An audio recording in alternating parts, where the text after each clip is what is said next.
We are out in the streets of Cape Town near the new Meesterdome, where Finance Minister Enoch Godongwana is delivering the country's latest budget. Now, several civil society groups have come out to protest. While some of them say they are hopeful for a favourable budget, others say they do not anticipate that the budget will be one that benefits ordinary citizens.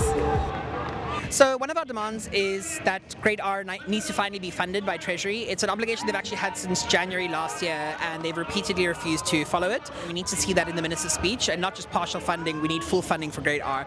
Grond is baie belangrik.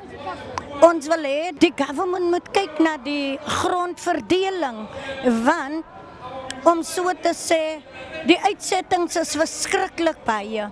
As plaaswerkers en civil society, ons soek 'n wealth tax, né?